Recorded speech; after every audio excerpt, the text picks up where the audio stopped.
Hola, hola, aquí de nuevo en tu podcast, Me lo dijo Adela. Hoy en nuestro programa nos enfocaremos hacia temas de reflexión, calidad y experiencia, esperando que os sea de mucha utilidad. Así que bienvenidos a vuestro espacio, pensado para quienes ya hemos recorrido camino, pero seguimos teniendo ganas de descubrir, aprender y sobre todo disfrutar. Soy José y hoy te acompaño en este viaje donde el tiempo no corre, sino que se aprovecha. Quédate con nosotros porque tenemos mucho de qué hablar. Hoy viajaremos al Madrid del siglo XVIII, donde Mayo va a ser nuestro protagonista. Veréis, este encuentro de la sección de curiosidades nos lo va a presentar nuestros compañeros, de la mano de Rosy, Hola, Javier y Consuelo. Hola, adelante. José, buenas tardes, encantado.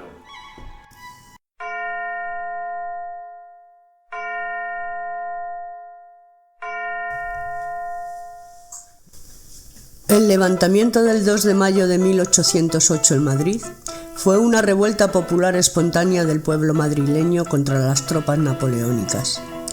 Sin un ejército o líder oficial que los apoyara, el pueblo madrileño se enfrentó a los franceses con lo que tenían a mano: navajas, macetas, piedras o adoquines que arrancaban de las calles, desencadenando así la Guerra de la Independencia Española.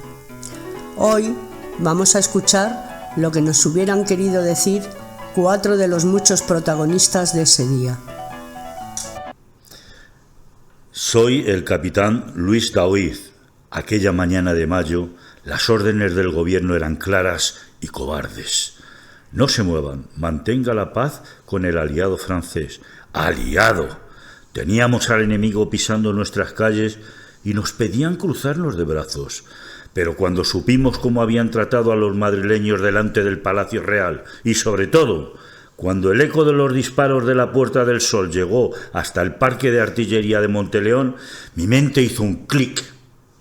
La disciplina militar es mi vida, sí, pero el honor de proteger a mi pueblo está por encima de cualquier papel firmado en palacio. No podíamos escondernos mientras Madrid se desangraba a las puertas de nuestro cuartel. Y no lo hicimos, no. Soy el capitán Pedro Velarde. Yo admiraba a Napoleón.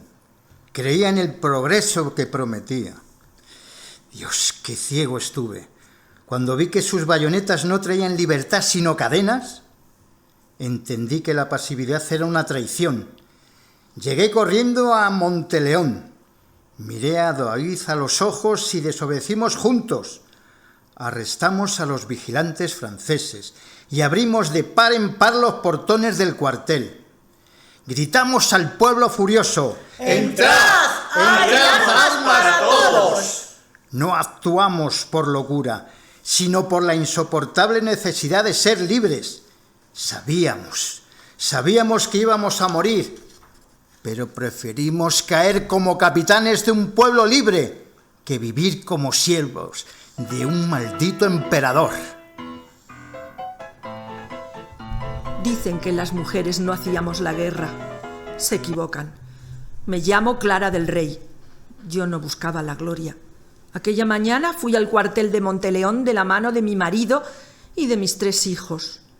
No podía quedarme resguardada en casa sabiendo que el futuro de mis muchachos se decidía en esa plaza. Mientras los cañones rugían y el humo nos cegaba, yo misma cargaba los fusiles con pólvora y repartía munición entre los artilleros extasiados.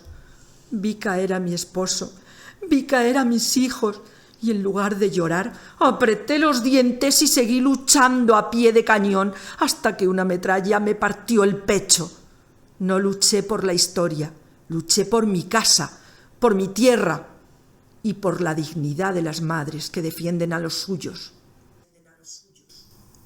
Y yo apenas tenía 17 años. Me llamo Manuela Malasaña. Aquel 2 de mayo yo no empuñé un fusil en el cuartel.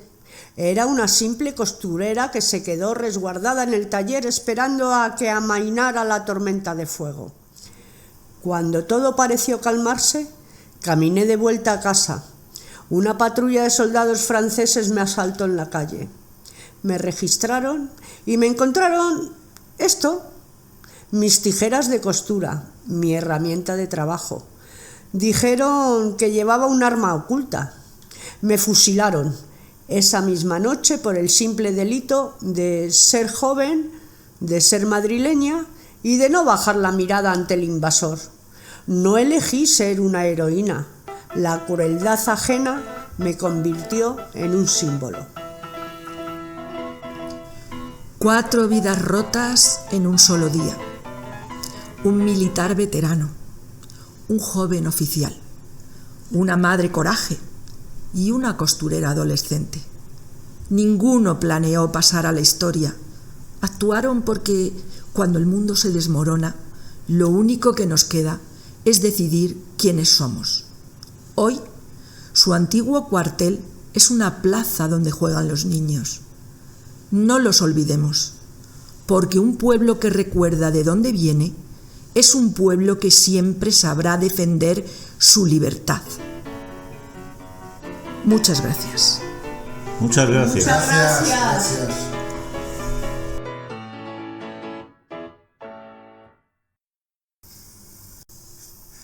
Muy interesante tema, compañeros, de este auténtico relato histórico. Y ahora, a petición del oyente, una hermosa canción.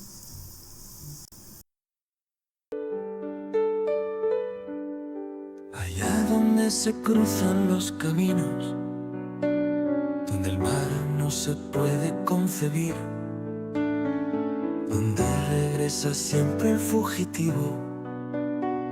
Pongamos que hablo de Madrid, donde el deseo viaja en ascensores, un agujero queda para mí, que me dejó la vida en sus rincones.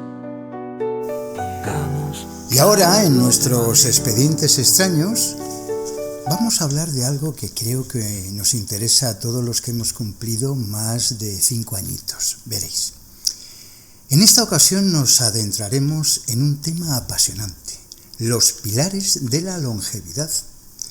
¿Os imagináis como objetivo fundamental ya no solo vivir más años, sino aumentar la esperanza de salud? El periodo de vida transcurrido con plena capacidad física y cognitiva, libre de enfermedades crónicas. Mola, ¿eh?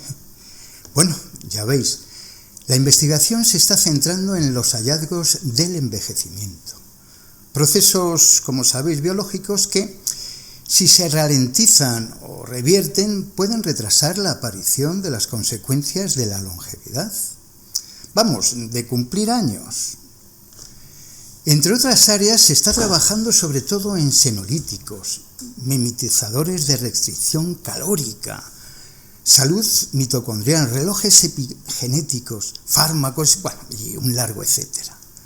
Cuando cumpláis años, vuestro próximo cumpleaños, visualizar si vuestro aspecto y salud fuera el de un joven o una joven de 25 años.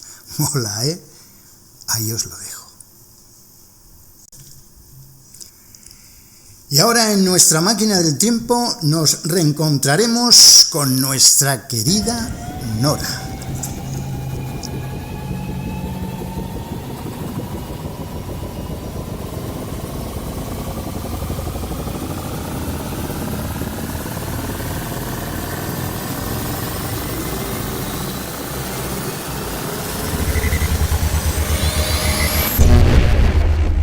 Ya vuelve el frío. Tengo que ponerme en camino para ir a buscar a mi hijo. Me separé de él cuando fui en busca de la corteza del árbol que quita los dolores y baja el calor del cuerpo cuando arde. También he recogido hongos, mohos, arcillas y esa sustancia que lloran algunos árboles. Sirve para curar las heridas. Mi hijo es un cromañón sabio. De niño yo le enseñé todo lo que yo sé. Él me puede aconsejar cómo puedo evitar encontrarme de nuevo con esos seres tan feos y horrorosos que aparecieron con aquel resplandor tan ruidoso. Desde que no está su padre, me apoyo mucho en él y en su hembra. Su padre se fue. Está en las estrellas. A veces le sueño, pero después, al despertar, me pongo triste. Y solo cuando estoy con mi hijo y sus crías, se me pasa. Vuelven las risas y los juegos. Ellos se esconden y se oyen sus risas. Y yo, bueno, pues tardo mucho en encontrarlos. Lo peor es cuando se arañan con las zarzas y las espinas. Les sale sangre y no hay forma de consolarlos. Lloran, gritan y patalean. Tengo que correr. Vuelvo a oír ese ruido infernal. Ya os contaré más cosas. Vuelta al frío en el año 41 de Nora. Nos van a presentar nada más y nada menos que a sus nietos. Adelante, Rosy. Tenemos aquí hoy con nosotros a Mía. Hola, Mía. Hola, abuela. También está Hugo. Hola, Hugo. Hola, abuela. Y también tenemos a Yaisa. Hola, Yaisa. Hola, Yaya. Gracias, Rosy. Bueno, pues también me gustaría presentar a María, que es una nieta ya un poco mayor, con 25 años, pero ha tenido a bien el colaborar con nosotros. Buenas tardes, María. Hola, ¿qué tal? Y también tenemos con nosotros a Kenneth, que también viene a colaborar con nosotros en esta tarde. Hola, tiene 10 años. Buenas tardes, Kenneth. Hola, abuelo. Bueno, y como los tenemos aquí a todos reunidos, abuelos, nietos, vamos a ver qué es lo que nos cuentan. Y creo que Yaiza me está haciendo señas que algo nos quiere contar. ¿Qué nos cuentas, Yaiza? Hola, yo vengo a contar un recuerdo que tengo de las tardes en casa de mi abuela, que era subir a su habitación con ella y rebuscar entre sus zapatos a ver cuáles me quedaban mejor, y luego bajaba al salón y ella me ponía música y yo bailaba y ella me grababa. ¿Los disfrazabas?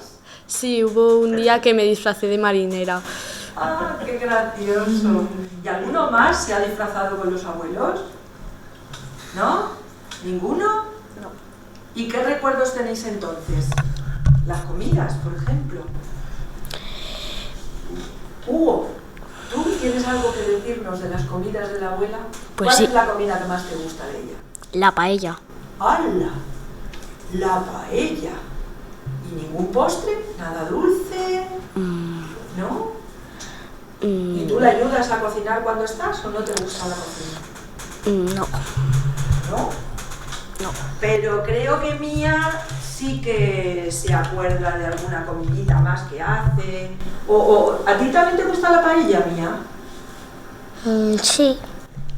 Pero hay algo que te guste más. Los filetes. ¡Ah, los filetes! ¿Por qué? ¿Tienen algo especial? ¿Le echa a tu abuela alguna cosita así de amor? Harina de amor, le echa.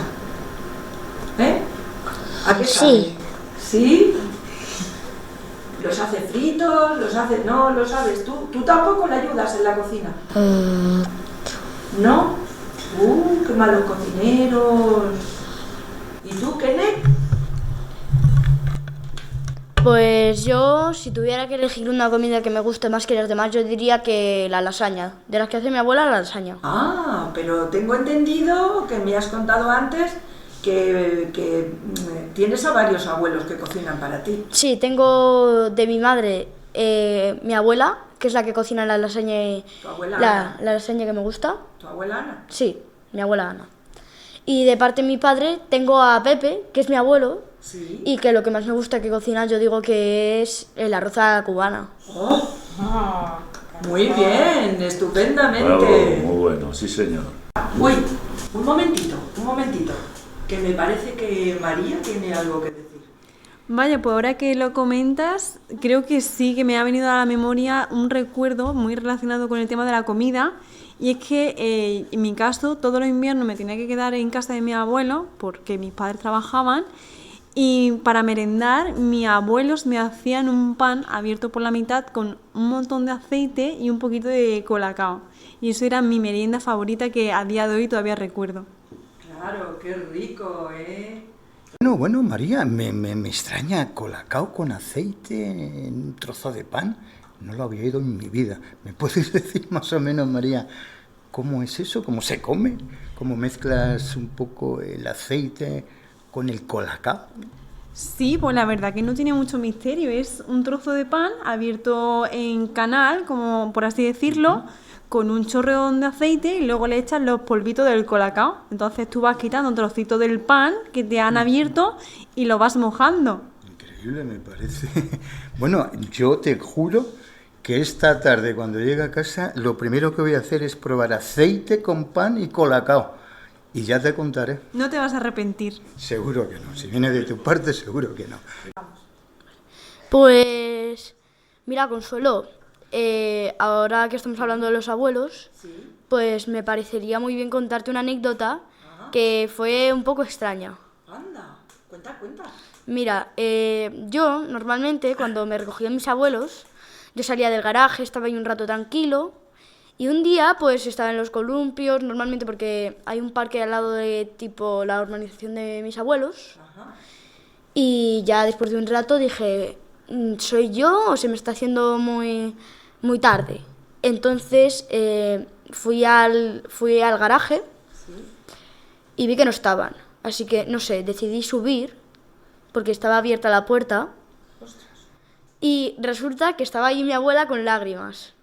Porque se pensaba que me había perdido y no tenía ni idea yo. Y yo me quedé como, ¿pero qué ha pasado? Ay, qué lástima. Bueno, menudo susto. Bueno, vaya susto. Y yo dije, ¿pero qué ha pasado? ¿Por qué estás así? No, Pepa. Tu abuela Pepa. No, pobre la abuela Pepa. Sí. Vaya, por Dios. ¿Vale? Bueno, yo también tengo otra anécdota que contar, bastante graciosa. Anda, pues adelante, cuenta. Me acuerdo que estábamos yendo al supermercado con mi abuela y con mi madre. A la abuela se le cayó la lata de Coca-Cola al suelo, le dio una patada, me la chupó y me lo echó entero. ¡Qué guay! Bueno, y eso te acuerdas, claro, porque acabaste empapado, ¿no? Ay. Bueno, vamos de anécdotas. ¿Tiene alguien alguna anécdota más que contar? A ver, yo no dudo que alguien tenga otra anécdota, pero yo creo que ya vale hablar de los nietos, ¿no? O sea, Bueno, yo creo que habría que hablar de los abuelos. Tienes razón, Kenneth. ¿Y entonces qué vamos a hacer? ¿Le hacemos alguna pregunta a los abuelos? Sí, a mí me parece muy bien.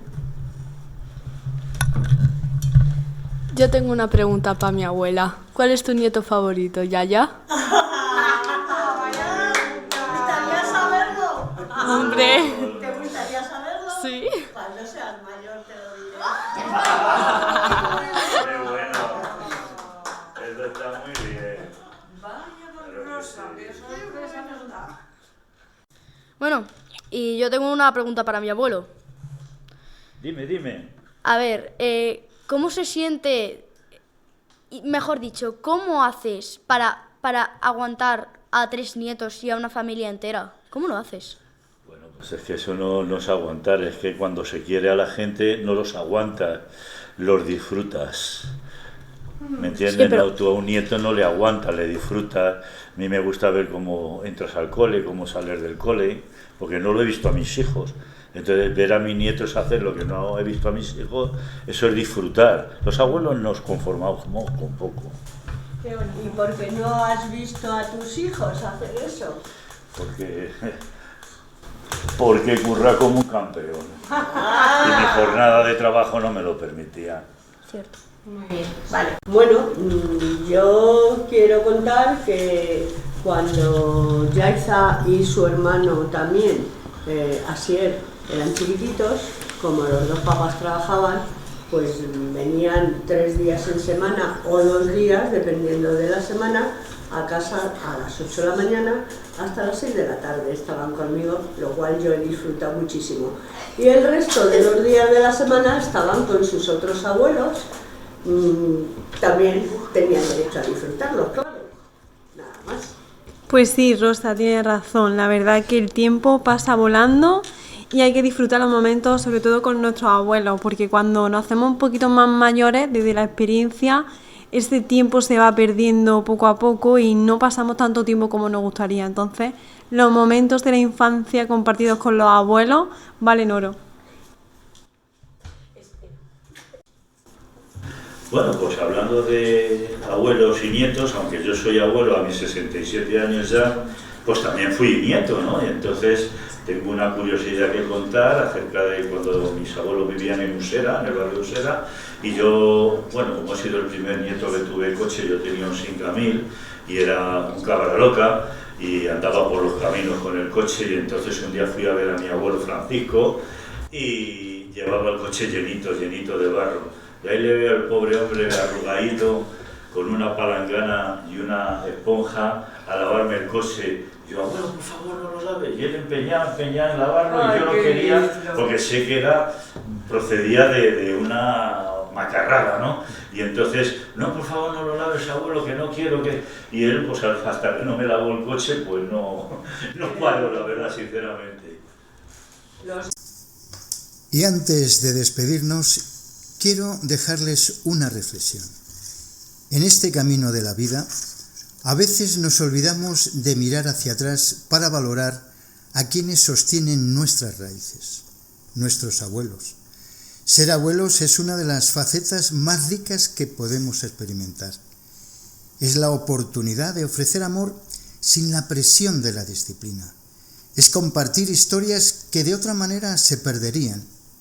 Y es, sobre todo, recordarle a los más jóvenes que la vida, con sus luces y sombras, vale la pena ser vivida.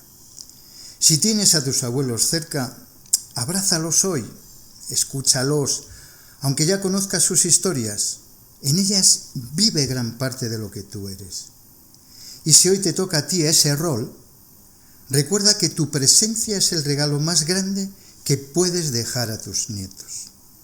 Gracias por permitirnos ser parte de tu Día de los Abuelos en tu podcast Me lo dijo Adela. Que tengan una excelente jornada llena de momentos para compartir y atesorar. Os deseamos a todos felices vacaciones.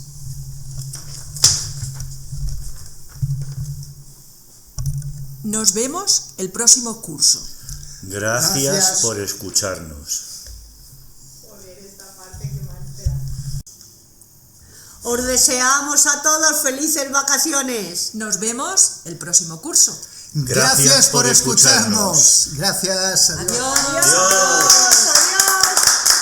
Y ahora, siguiendo con el programa especial del Día de los Abuelos, hoy tenemos preparada una colaboración con uno de los talleres que se imparten en el Centro de Cultura Balmores.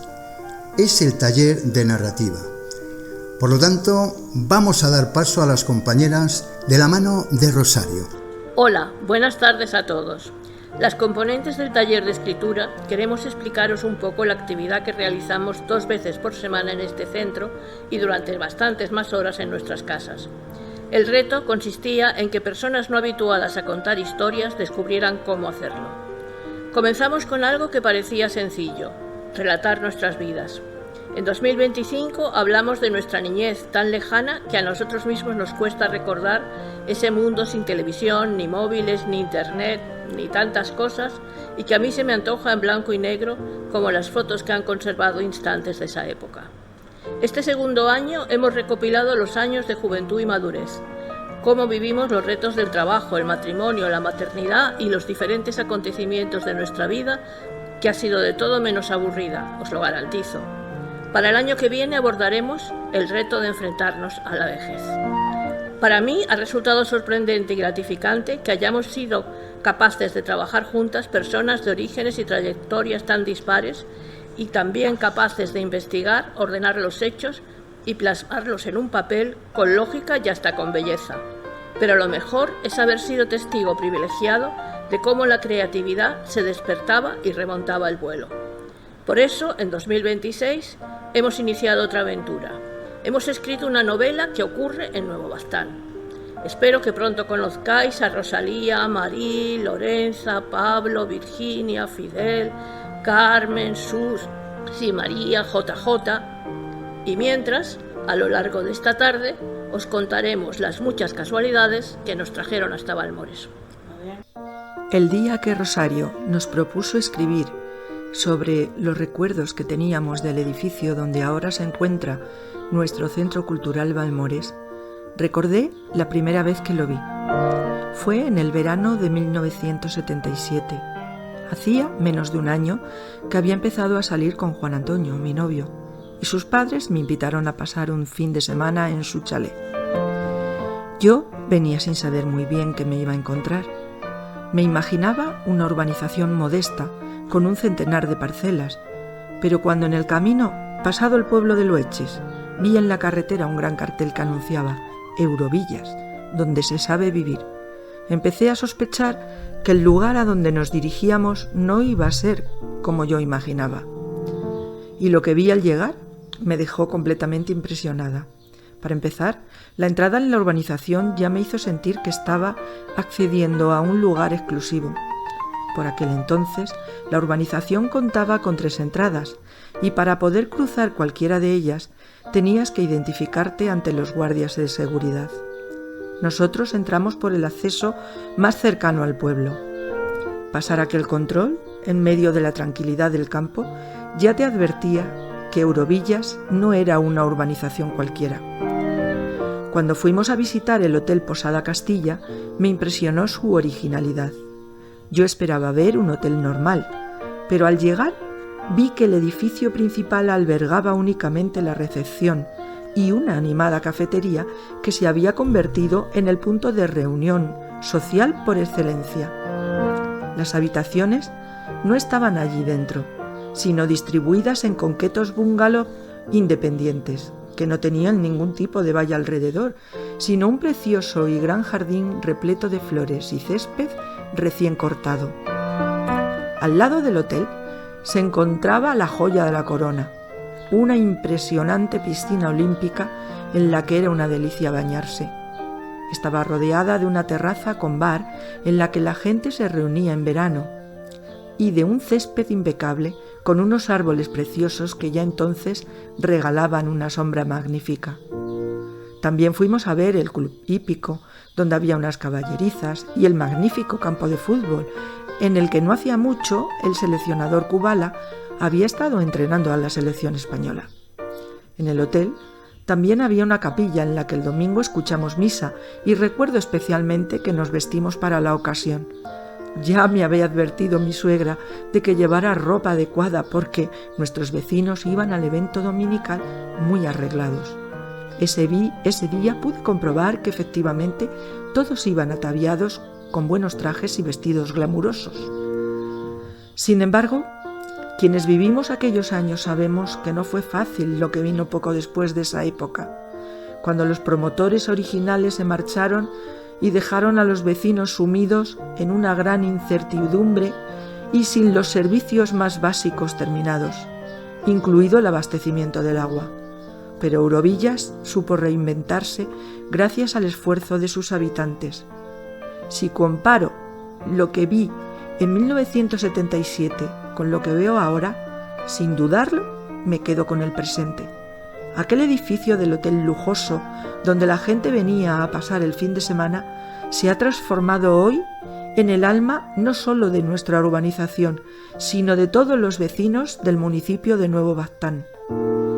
El Centro Cultural Balmores, donde antes estaba aquella recepción y la cafetería que tanto me impresionaron, hoy encontramos un dinámico espacio público gestionado por el Ayuntamiento de Nuevo Baztán, que alberga lugares como la Sala de Lectura Gloria Fuertes, la Casita de Niños, los servicios sociales, este teatro y los talleres culturales de los que tanto disfruto. El lujo privado de los años 70 se ha transformado en un lujo público y comunitario del que podemos disfrutar todos los vecinos. Ahora sí puedo hacer mía la frase publicitaria que vi hace casi 50 años al pasar Loeches y que ahora debería decir Nuevo Baztán, donde se sabe vivir.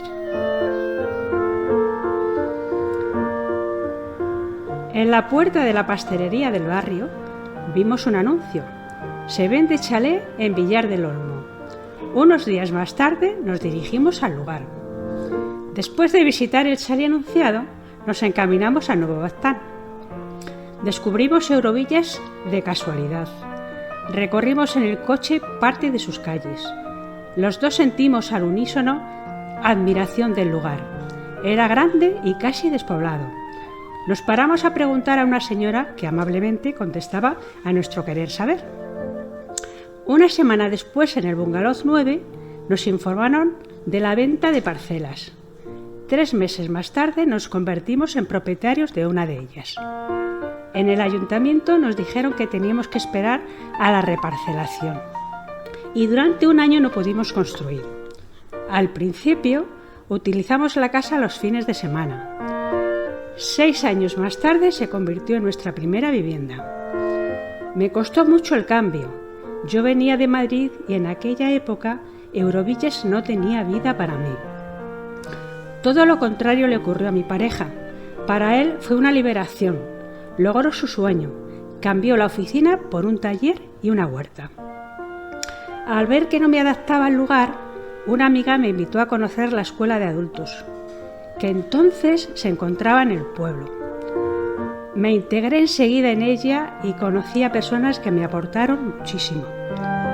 Tuve unos profesores maravillosos que me hacían pensar. Teníamos debates que me entusiasmaban. Aprendí a ver y valorar un cuadro, a saber plasmar en un papel mis vivencias. En esa época, el lugar que ahora llamamos Balmores estaba ruinoso. La decadencia de Eurovillas era palpable en el edificio que antaño fue hotel. Balmores se construyó siendo alcaldesa Mercedes Iglesias. Años antes, estando en la alcaldía Pilar Medina, el ruinoso hotel estuvo a punto de ser un lugar para celebrar bodas y comuniones. Gracias a Dios no llegaron a un acuerdo. Si hubiese sido así, no hubiésemos podido disfrutar de la Casa de la Cultura, Balmores. Hace algo más de 12 años, mi marido y yo viajábamos a nuestro domicilio de Alcalá de Henares desde nuestra casa de Marruecos. Por el camino hablábamos de la jubilación que veíamos cercana. Sabíamos que queríamos vivir junto al mar, pero dudábamos entre regresar a Cataluña, instalarnos en Murcia o en Málaga, o quizá vivir en Essaouira, una ciudad que nos fascina. En poco menos de un mes, una serie de catastróficas desdichas se abatieron sobre nosotros y nuestra vida cambió. En plena crisis económica empezamos a buscar un lugar que pudiera acogernos a nosotros, mi madre, algunos de nuestros hijos y nuestros nietos, y a nuestros perros que se habían convertido en 8. Salvador y yo nos lanzamos a una búsqueda agotadora. Descubríamos pueblos pequeños y diminutos, tomábamos medidas, levantábamos planos, calculábamos costes y distancias. Uno de esos días visitamos Nuevo Baztán. El recordado Eric, de Inmobiliaria Rita, nos enseñó un caserón en ronda hispanoamericana oculto tras una enorme encina. Fue abrir la puerta, ver la terraza y decir, es esta. Y así fue. A lo largo de estos años hemos vivido momentos difíciles y otros magníficos. Costó acostumbrarse a todos estos metros que hay que cuidar y mantener, a los pájaros que se dan un paseo por casa, a los gatos anónimos que se tumban en el sofá de tu porche, al erizo que prefiere tus plantas, a la serpiente que quiere bañarse en tu piscina. Pero lo hemos logrado. Hemos plantado nuestras raíces. En esta casa murió mi madre y nacieron nuestros 2 nietos pequeños. Hemos vivido bodas, festejado aniversarios y cumpleaños, soportado el COVID, la Filomena y el apagón general. 2 de nuestros hijos han encontrado pareja en este pueblo. Todos hemos hecho amigos. Visitamos Balmores por primera vez en junio de 2015 para el Festival de Ballet de nuestra nieta Mireia. Poco a poco, este lugar se ha convertido en algo muy importante en nuestra vida. Salva y yo hemos conocido aquí a la mayoría de la gente que hoy forma parte de nuestro entorno. Este es un lugar en el que se realizan actividades de todo tipo y para todas las edades, de modo que en algún momento hasta puedes cruzarte con tu nieto. Balmores y todos sus trabajadores, capitaneados por Javi, son para mí símbolo de la dedicación, la generosidad y la paciencia, ya que son capaces no solo de soportarnos a todos, sino de ofrecernos un espacio en el que pintar, leer, realizar juegos infantiles, aprender idiomas, intercambiar opiniones, actuar, bailar, practicar el yoga, la gimnasia, el kung fu, hacer cerámica, jugar al ajedrez, meditar e incluso escribir.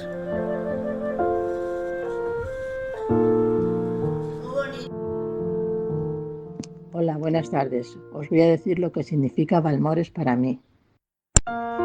Ya en plena madurez de mi vida, vine a dar con mi marido y mis hijos ya adultos a una organización llamada Eurovillas, que en su momento fue una de las mejores de Europa. Para mí era un relax, acostumbrado a vivir en Madrid con todos sus ruidos. Pues por mi trabajo casi siempre mi día de descanso era entre semana y el ambiente de la calle era la desbrozadora, la hormigonera del vecino, las mamás del colegio. Poco a poco empecé a encontrarlo algo normal. Lo mejor fue cuando llegó mi jubilación. Ahí vi que vivía en un paraíso. Luego más tarde oí hablar de Balmores hasta que un día me decidí a venir. Porque yo no tenía ni idea que fuese un centro cultural con un montón de actividades para todos los públicos. Para mí eso fue cambiar las paredes de mi casa para encontrar otra cosa que hacer sin salir casi de mi hábitat. Solo con pintarme los labios y hablar con mis nuevos amigos de los talleres he dado un paso más en mi vida. Un gran aplauso para todos los que hacen posible lo que acontece en este edificio.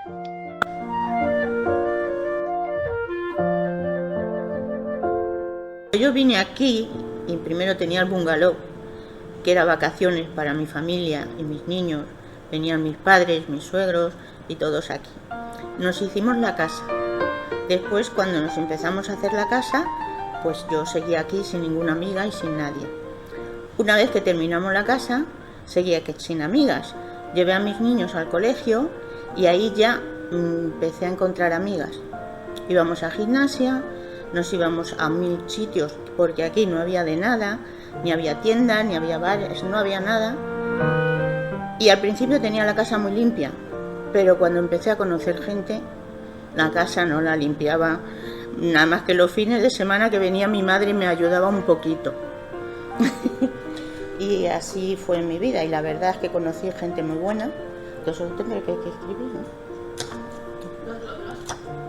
Conocí gente maravillosa, amigas buenísimas y muchas vivencias, sobre todo con amigas un poco locas que me seguían en el coche a todos los sitios. Aunque ella dice que llevaba rulos, es mentira. Yo creo que es que no veía muy bien entonces. Y cada vez que pasaba por su casa, pues me seguía hasta donde yo iba. Y a mí me parecía un poquito pesada, pero bueno, en fin, al final llegamos a ser grandes amigas. ¿Más?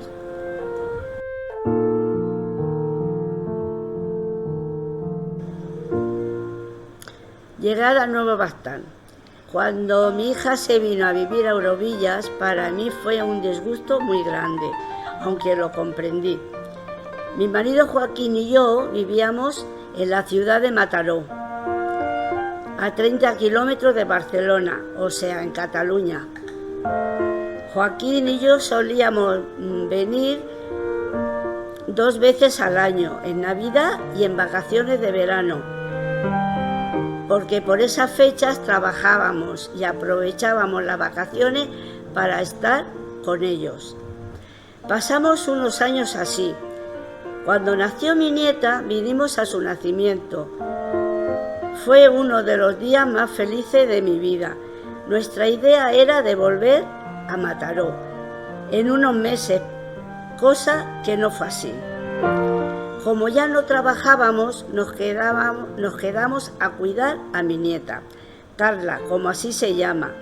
Nació en 2014 y 3 años después, en 2017, nació Enzo.